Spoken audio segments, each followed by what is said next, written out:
without further ado, I'm going to welcome our first speaker to the stage. Everybody, if you could please give a huge round of applause for the first speaker of 2022 at Sheffield DM, Katie Thompson, not Lingo.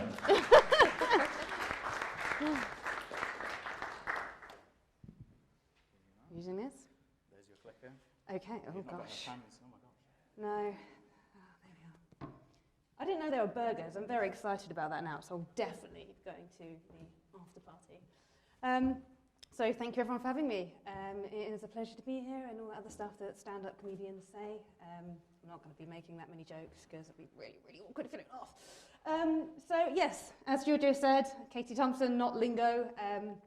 Katie Lingo is a business that I set up in 2016.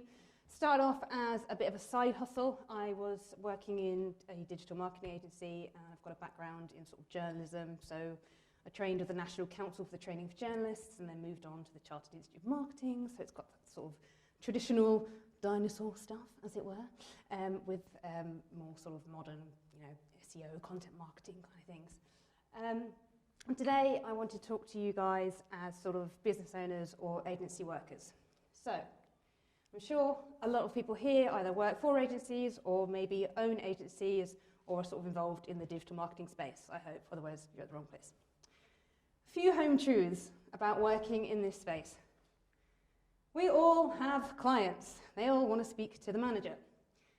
But they're not all the same. Now, as much as we'd love to say that we love all our clients the same and we treat them all the same, they all get that impeccable service, they are all different. So we have to be honest with ourselves. They could vary in terms of industry. So if someone comes to me and says, Katie, will you write about digital marketing? That's not going to take up as much time as it were if I wanted to write about rocket science. So I've got to think about the resource and the time I put into that. It might be a different service. If someone comes to me and says, Katie, I need to do blogging, brilliant, I can do that. If someone comes to me and says, Katie, I need to do PPC, again, I might have to outsource that. That's going to take me more time, more resource. Prestige. We all have our dream clients, someone that we really want to work with, someone we'd absolutely trip over ourselves to work with. We'd love to have their name on our website, we'd love to have that testimonial. But do they have higher expectations? So again, that's going to affect how we treat them. For sentiment, sentimental value. Do we work with them because we've got a bit of a personal relationship with them?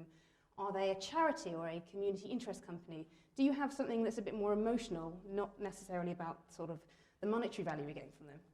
And finally, all of these things affect the price. Again, we'd love to say that all of our clients are paying the same, but that's simply not true, and that's for a lot of reasons. So, pricing. Pricing is quite a dark art. I'm sure you guys all have different pricing structures. For me, it varies entirely as someone who does sort of outsource content marketing. You could do it sort of the plumber's way, by the hour, but then if it doesn't take very long, you're not going to earn a lot of money. You could do it by the day. I know a lot of agencies prefer to work on a day rate, but again, are you putting too little time into that? You could do it by the project, say, okay, I need X, Y, Z, I need to research this, I need to call upon this person. Or you could do it by the quantity, say you've got like a retainer, so I might say I've got 4 blog posts per month at this price. So there's lots of ways we can look at it. Then of course, there's the value. Now obviously we can offer value to our clients in terms of expertise or just generally being easy to work with, minimizing their stress, but they can also offer value to us. We need to remember that this is a two-way relationship. So how can they make themselves appealing for you to work with them?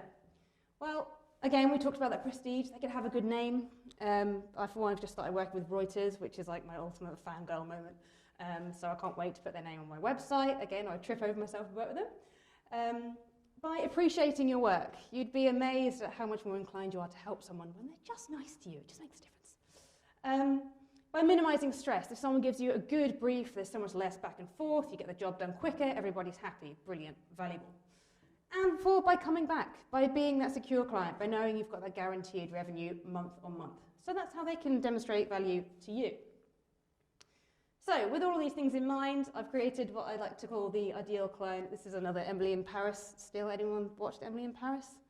You remember this guy slicing off his finger? That was grim. But yeah, the ideal client doesn't slice off his fingers, but sets a clear brief so you know exactly what you want. Again, less back and forth there. Respects your boundaries, isn't you calling up at 3 o'clock in the morning. Understands your pricing, whether that's by the day or by the hour or by the project. Has clear expectations, doesn't say, get me to the top of Google tomorrow for online casinos. brilliant, no, ridiculous, and comes back for more. So, these clients sadly don't come in all the time. I'm just going to have a little sip of water, you guys can just read that text. So again, we do need to consider all of these different things. You know, is it an easy service? Have they got a good name? Do we love them for other reasons? But we also need to consider, okay, it's not just about the money, it's not just about the value they're bringing to us. Are they actually more trouble than they're worth? Are they giving us a lot of stress? So one way I like to kind of look at my sort of roster of clients is to put them into tiers. Now, this is a very sort of top-level view, and we're going to kind of break this down as we go on through the slides.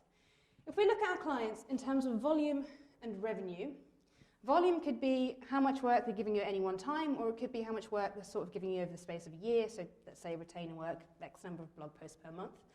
And then revenue, obviously how much money you're making on each individual bit of work. So you can see here, I might have someone who's quite high value, they've got a big budget, brilliant, happy days, but for whatever reason, they don't come in that often. So for me, that's someone like Reuters. They come in every 3 months with a white paper. Okay, what do I want to do with them? I want to get them in more often. Or you might have someone who doesn't have a lot of money and doesn't actually come in that often. But rather than saying, oh, just get rid of them straight away, you might want to hold on to them for, again, those sentimental reasons. There might be a charity, there might be a friend. So this is a really top-level way of looking at it. But we're going to break it down a little bit more. So I'm going to baffle you now with a few numbers, but don't worry, we're not going to go into them too much. Bit of science, bit of magic, bit of help from my partner Craig, who is a bit of a data visualization wizard. So here's a bit of a theory.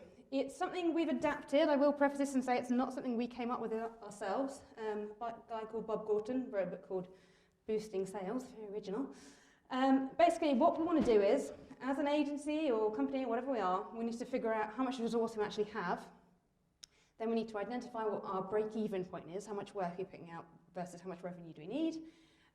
Then we need to see how often these clients are coming in, how much they're paying, and then we're going to put them into clusters and then decide what to do with that client based on the value they're bringing in. And ultimately, we want to aim for that golden ratio that cheesy name I came up with at the beginning. So, number one, again, big scary term, saleable resource capacity, not as difficult as it sounds. In a service-based industry, this is essentially the number of hours you can put out to a client per year. So let's say you've got 4 people on the books, you've got 7 days a week, 52 weeks a year, bing bang bosh, take away the holidays, you've got roughly 6,440 hours of work you can actually produce. Obviously it's more complicated than that, but just as a guideline. Next, don't be freaked out, it looks scary. We're actually going to figure out how much money we need to make to break even. So this figure up here, this is something I've taken from my own figures and sort of extrapolated it to pretend I'm 4 people. We've got the cost of sales, so that's a variable cost. So what I mean there is if I've got a business development manager, let's say they're on 25 grand a year. If I've got 2, I've got 50. If I've got 3, 75 grand. That's going to give me a profit margin, gross margin of 81.57%, which means that's going to scale with it. But I've also got fixed costs, which are £114,000, 198 pence. That's based on things like office costs, things that aren't going to change. So, put all of these into the calculator, and I've realised that to make that 271 grand, to break even, I need to be making £140,000 a year. So, if we've got that saleable resource capacity, so that's 6,440 hours, and we need to make £140,000 a year just to break even, then we've essentially got a figure here. This is how much we need to charge people per hour. So in this case, it's £21.74. So I need to make sure that for every hour I'm selling, that is how much minimum a client is paying me. So again, don't be freaked out. We're looking at actually how much that client is worth in terms of added value. So we sell them X number of hours. So we might tell them this is going to take 2 hours, but it actually only took 1 hour, but they've paid for 2. So we've got a column here, actual hours spent on client versus hours sold. If we're spending fewer hours, then we're making more than that £21.74, so we've got added value. Conversely, if we're spending too much time on them, then we're going into the red.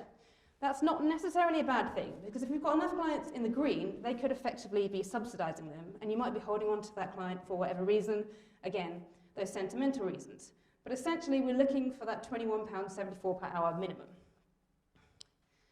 Now, in terms of the volume, we want to look at our clients, we want to tier them from sort of tiny through to huge. So that's basically how much of our time, how much of that saleable resource capacity are they taking up from the whole business over the course of a year. So we can tier them from tiny through to huge. So for example, we've got client A here. So we know they've bought 245 hours, they've bought 272 hours, but they've only taken 245. So we divide that by the 6,440, that comes up with just under 4% of our time, which makes them a medium-sized client. So we want a kind of even spread.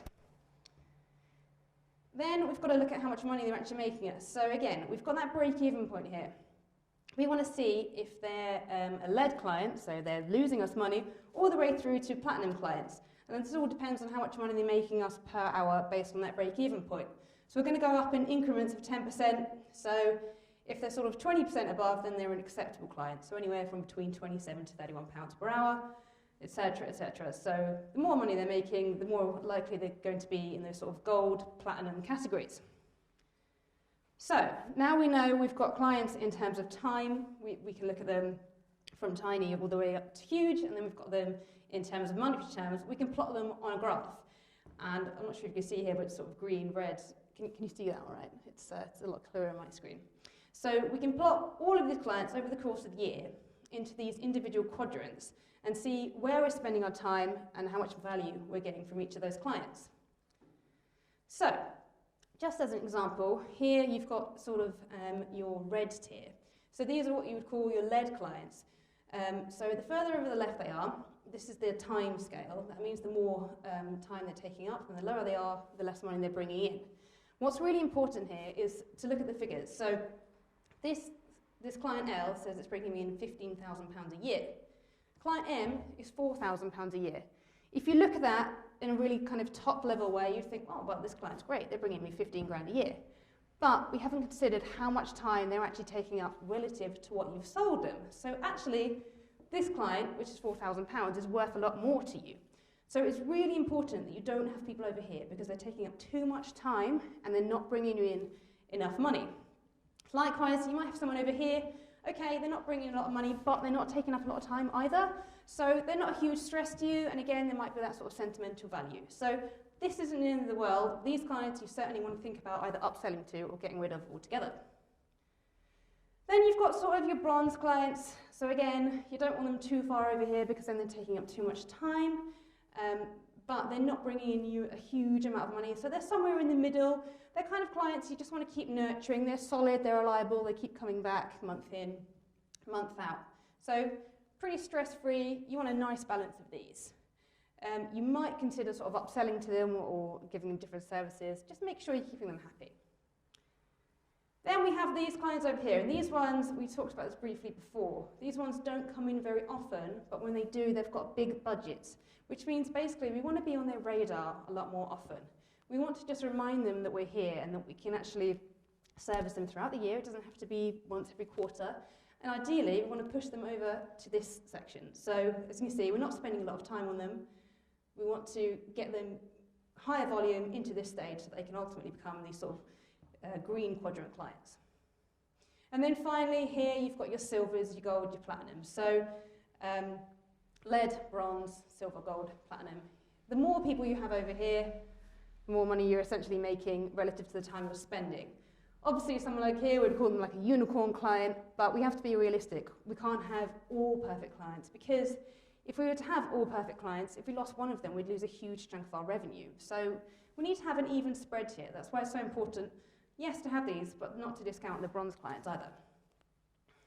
So just to give you a little bit more of a visualization here, we're tiering them by their frequency, how often it comes in, how much work they actually give us, and sort of how much monetary value they bring in. So you can take a mental snapshot on that. I'll take the slides at the end.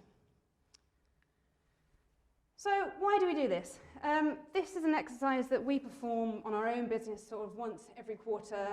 It's just to give us a bit of visibility, really, just to see, oh, actually, such and such a person hasn't been in touch for a while, and I wouldn't have even known that if I'd not looked that up. It's a really good way of actually getting more value from your existing clients. I think we've all heard statistics like it costs 5 times more to acquire a new client than it does to retain an existing one. And it's a good way of kind of moving your clients over into those sort of green zones. We applied the strategy to an e-learning provider. They were more sort of blue client, and we just gave them a little nudge, just said, hi there, saw this, thought of you, and suddenly they thought of us, and they actually signed up to a 12-month retainer, which means big budget, regular, brilliant, fantastic. Likewise, things like the red clients, we know that they're almost making us a loss, so we upsold to them, told them we do press releases as well. Bing bang bosh, they're bringing in more money, so we push them over into the orange. So it's just a really good way of kind of planning out your year, knowing where to allocate your resource, and realising actually where you're spending too much time. And it's also a good way of saving money as well. It's not necessarily about making more money from your existing clients, but actually realising maybe I'm putting too much time into this one. And it can sound a little bit cutthroat, but it can be really helpful in the long term. It's a strategy that my partner, he used to work at a travel company, and they realised they were spending too much time on hen and stag do clients, and they were just more trouble than they were worth, and they were actually losing money. So the revenue sounds great on the surface, but once you drill down into it, you realise actually there's a lot more to it. So we've talked about these client tiers. What actually is the golden ratio?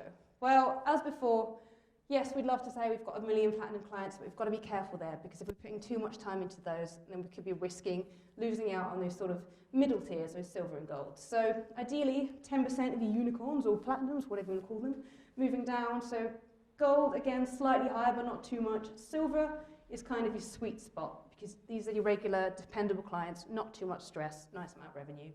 Bronze, again, a few, just keep them in. And the lead, that's an interesting one, because you probably think we're making a loss, but not necessarily. There might be more sort of heart, emotional reasons in there, like I say, charities, friends. But as I say, it's not always black and white. I realise this sounds really cutthroat and it's all about the bottom lines, but it's not just about that. There are other things that affect your decisions. So it might be a case of, yes, technically I'm losing money, but I'm working with them, it's really good for my PR because they're a charity, or they can refer me to other people. So there are other things to consider when you're looking at all your clients. Likewise, nothing is set in stone. As I say, we do this sort of once every quarter, just to review things, and you can sort of scale it and adapt it based on how many people you have, the resource, the skills you have in-house. So, not to sell, but if you guys really aren't sure where you're at with your current clients, it is something that we're considering offering to people as a service, just to get a bit more visibility on their current clients, and hopefully to grow, not necessarily from getting new sales, but from nurturing the people that you already have. So that is it from me. Thank you very much. No idea how long it took, but thank you very much.